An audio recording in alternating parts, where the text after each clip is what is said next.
Okay, so we've finally reached the United States. Let's start off with the Capitol building. The Capitol is the meeting place of the federal government of the United States. It is viewed as the seat of democracy in the country, the place where big political decisions are taken regarding the future of the nation. Its structure, art and symbols all reveal the importance of Freemasonry in shaping that government. For example, like the Sphinx in Egypt, it was constructed with regard to alignment with heavenly bodies, ley lines, occult numerology, and spiritual energy. The United States Capitol at Washington, D.C. was the creation of a succession of architects who were almost all Freemasons.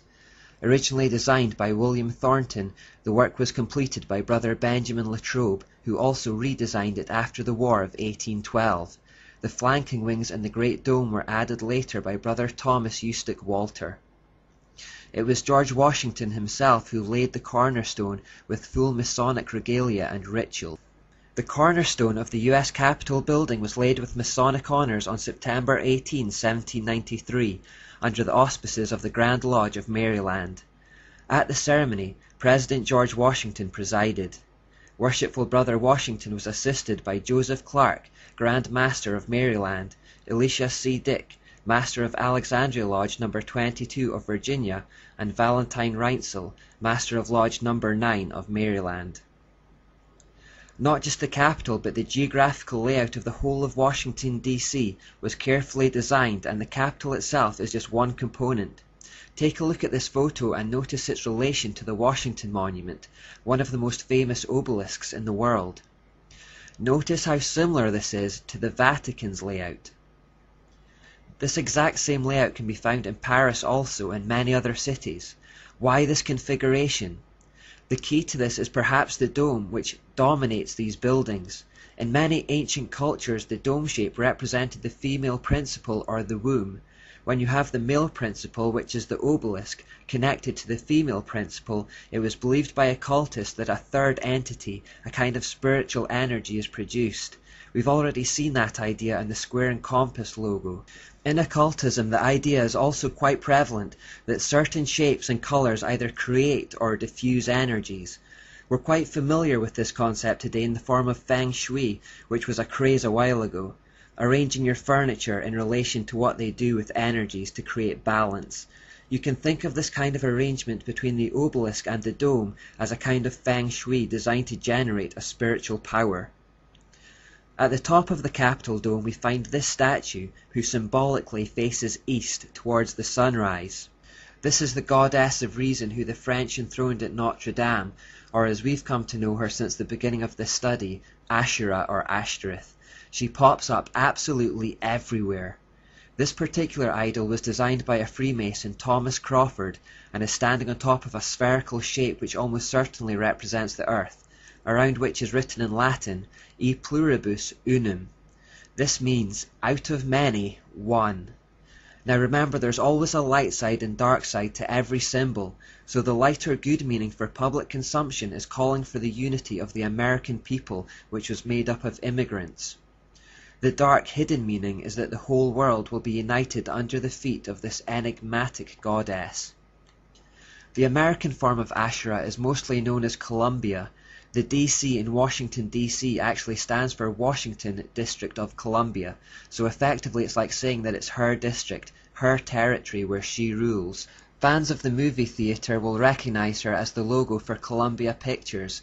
She is often thought of as the Spirit of America. Note how she holds an illuminating light in her right hand. And I never really noticed this, but it could also be argued that she stands on top of a pyramid-type structure. Now if we go inside the Capitol and look up at the dome, we see this. Now this dome looks almost exactly the same as the one in the Vatican, and at the top is a painting called the Apotheosis. It was painted by an artist called Constantino Brumidi. His story is interesting because in his younger years he became famous for his paintings commissioned by the Vatican. In 1848 there was a Masonic attempt to overthrow the power of the Pope, and although it was ultimately unsuccessful, this guy who made a living painting for the Vatican, Brumidi, was surprisingly found to be one of the guilty chief conspirators. After that he was shipped off to the USA, and there he made a name for himself by working for occult societies. It was he who painted this painting, which creates a kind of Masonic mirror image to the Vatican. The whole setup of the Capitol, dome and obelisk is present in the Masonic Washington and in the Catholic Vatican. Now this would seem odd for two seemingly opposed ideologies to do this, but then we remember Alice A. Bailey's pronouncement. There is no question, therefore, that the work to be done in familiarizing the general public with the nature of the mysteries is of paramount importance at this time. These mysteries will be restored to outer expression through the medium of the Church and the Masonic fraternity. Bailey predicted that the mystery religion would start to become familiar to the general public through both the Church, meaning the false Church, and the Masonic fraternity. This two-pronged attack appear to be on opposing sides but are working towards the same end. Remember that the founder of the Illuminated Masons, Adam Weishaupt, had actually come from the Catholic Jesuit order, but after creating the Masonic Illuminati, he claimed to be anti-Catholic. The Masons and Church appear to be opposed, but in fact are both puppets of Satan. Now the definition of apotheosis is the exaltation of a subject to a divine level. So who are they exalting to a divine level here? Well, if we look closer, we see that it's the same man who stands under the dome, George Washington. Look at the bottom and you will see the goddess Columbia or Asherah, and then George Washington is depicted directly above her. It represents the deification of the man, George Washington. Note the pose he is striking with his left arm raised and his right hand extended outwards. He was depicted in a similar manner when this statue was commissioned.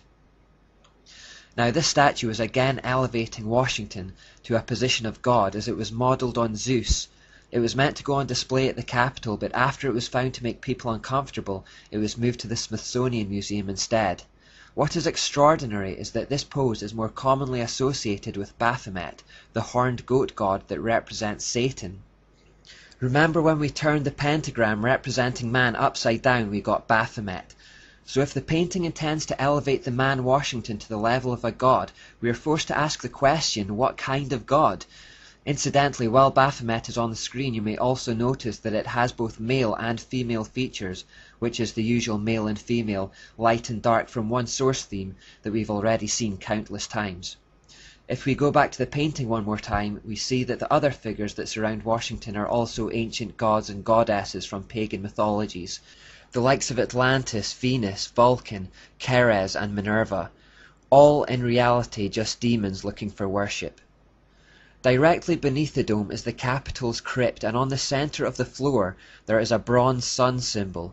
This symbol is geographically the literal center of Washington, D.C., and all street addresses are attributed in relation to it. You will actually find many pagan gods littered all around the Capitol building. This is just one final example representing Mars to be found near the entrance.